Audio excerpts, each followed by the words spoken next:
Hey everyone, I hope you're all doing well today. Listen, I am going to do a much different video than I actually had planned for today. And the reason why is because of something that just literally happened just now. So my desk here is located right next to my front door.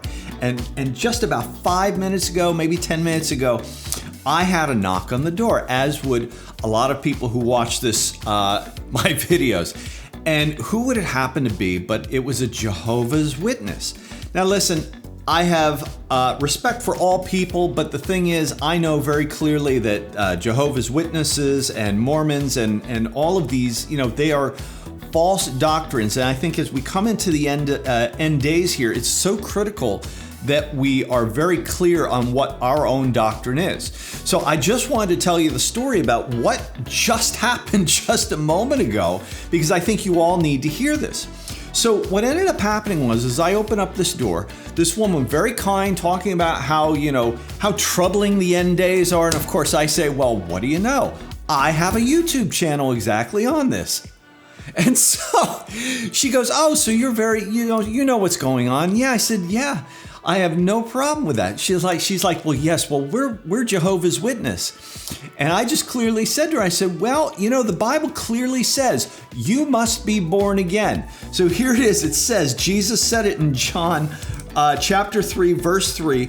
Jesus answered him, truly, truly, I say to you, unless one is born again, he cannot see the kingdom of God. Jesus made it so clear. And he went on to say that which is born of the flesh is flesh, and that which is born of the spirit is spirit. So what he actually meant was that you must be born again in the spirit. And of course, this is a whole teaching in and of itself. Well, as soon as I said that, she understood exactly where I was, and she knew right then and there that we were incongruent with our beliefs. And so one of the things that she went on to talk about right then and there was how the 144,000 that are talked about in Revelation. Hopefully you know about this, but what she wanted to bring up is that it was also the Gentiles that are going to be a part of this 144,000. And I very, very quickly told her, I said,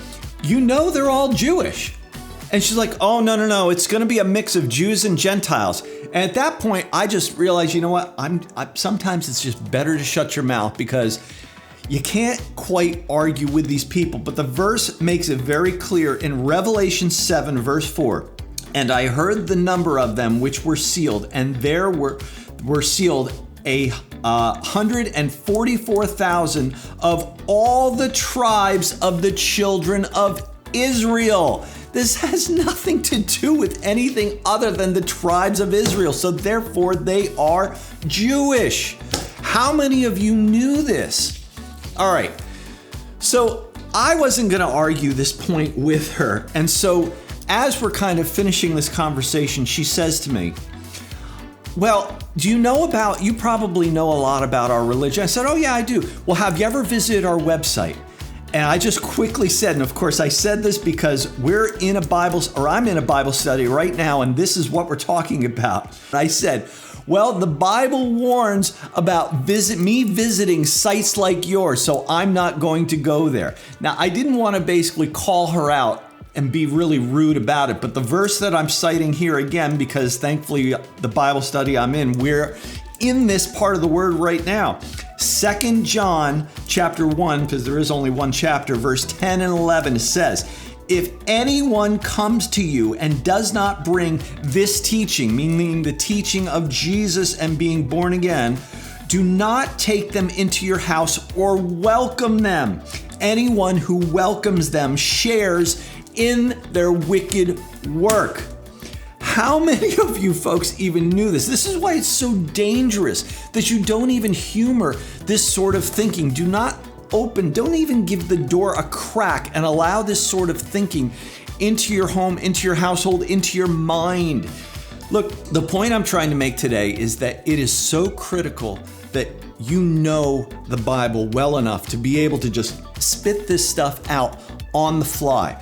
I don't know it verse by verse, and that's okay, but the thing that has gotten me by, and if I have to look it up, I will, but I know a very generalization about what the doctrine says. And that has purely come because reading the Bible for me is a daily activity.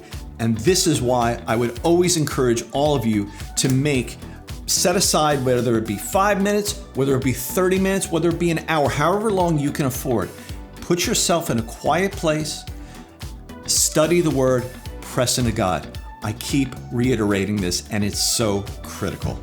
Folks, that's my word today. I did not expect to do this one, and this was absolutely on the fly today. In fact, look, I haven't even finished my coffee yet today.